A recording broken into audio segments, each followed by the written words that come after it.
Good evening. Welcome to this ministerial forum. First, let me thank you for inviting me to speak with you at this year's NTU Ministerial Forum. The theme of this year's forum, the future of Singapore, horizon and heartbeat, appropriately reflects where we are in Singapore's nation-building journey. Several fundamental changes are afoot, both in our domestic as well as our external environment.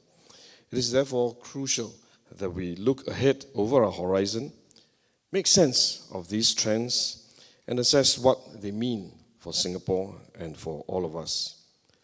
We must, for example, consider how we will respond to ensure that Singapore will continue to flourish, thrive, and be a shining red dot and keep the heartbeat of Singapore alive to forge a better future for ourselves and generations ahead.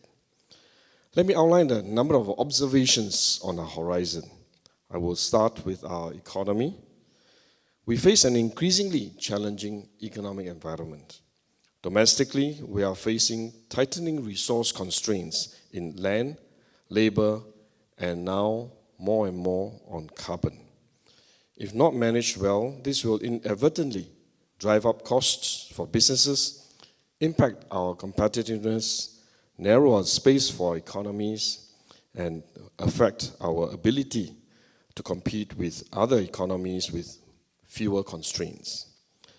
Externally, we face very tough competition for new investments as countries ramp up industrial policies to attract investments in key strategic sectors such as semiconductors, AI, and even pharmaceuticals with massive subsidies. We also face an increasingly fractured trading order as countries enact tariffs, export controls, and even outbound investment regulations and restrictions along geopolitical lines to protect their own domestic industries. These developments will impact our ability to grow our economy and create good jobs for Singapore. The pace of technological and demographic changes will also pose challenges to social stability. Rapid technological advancements like AI can cause major disruptions to industries and jobs. This will have implications on job security, livelihoods, and social mobility. Our aging society will pose greater demands on our healthcare and social support systems, not only in terms of infrastructure and manpower, but also our fiscal resources. Last but not least, our society is becoming more diverse, and this will challenge our ability to build a shared Singapore identity. Race, language, and religion will continue to feature strongly in our society. We will also find differences across people of different nationalities, which we will need to manage carefully. We will have to be mindful of divisions caused by income gap as well as wealth gap.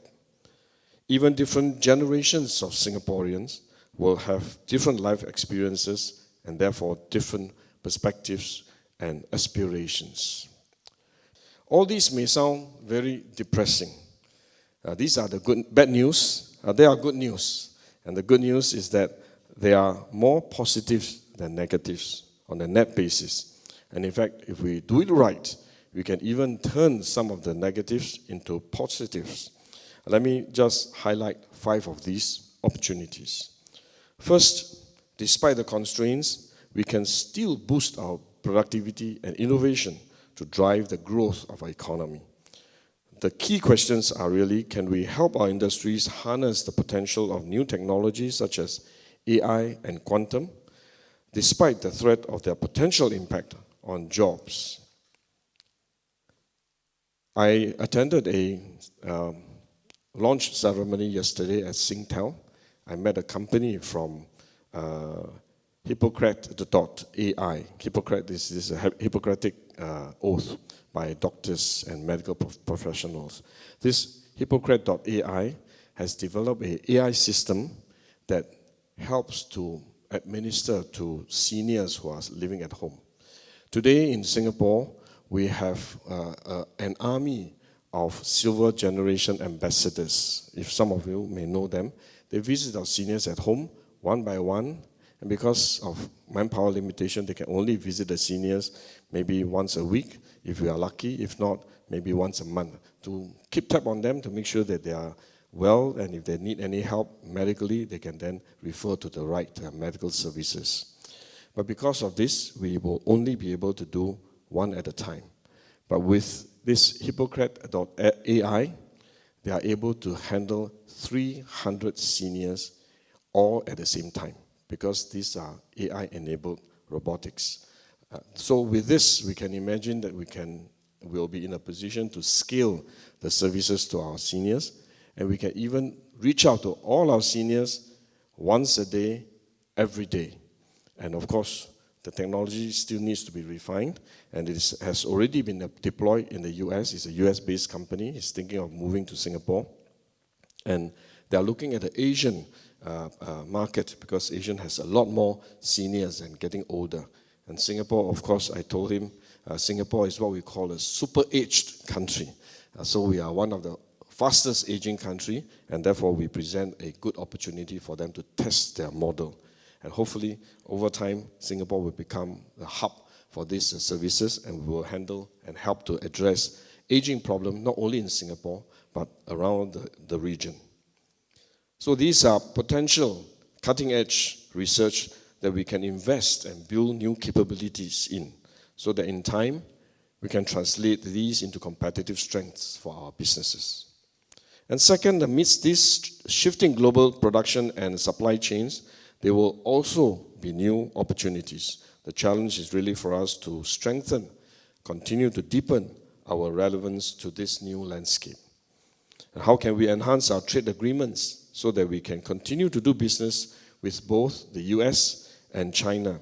How can we tap the growth of our region and in new areas such as the green and digital economy? How can we reinforce our value proposition as a competitive, innovative, and trusted location for businesses from around the world? Third, one key competitive advantage we have is our people. Can we better institutionalize lifelong learning so that our workers can continue to stay relevant, competitive, and resilient? How can we better encourage and support our workers to refresh their skills and competencies regularly? And for those who are involuntarily displaced, how can we support them to move into more productive sectors more quickly? Fourth, as I mentioned, our aging population need not be a disadvantage. Can we leverage Healthier SG and Age Well SG to keep Singaporeans healthier for longer and turn aging to our advantage? Last but not least, to succeed as a nation, we need to forge a new compact and move forward as one united people. Can we hold firm to what Singapore stands for amidst a very complex, dangerous, and turbulent world? Can we build a more caring and inclusive society that looks out for one another, particularly the less fortunate and the more vulnerable? Can we strengthen our solidarity, deepen our identity as Singaporeans, and celebrate differences rather than let them divide us? As we look over the horizon and consider what the future brings, I urge all of us here to ponder not only about the dark clouds over the horizon, but also the silver linings within, so that we will not be daunted by the challenges and uncertainties, but be empowered to seize the opportunities and possibilities for Singapore and for all of us here, as well as many that will come after.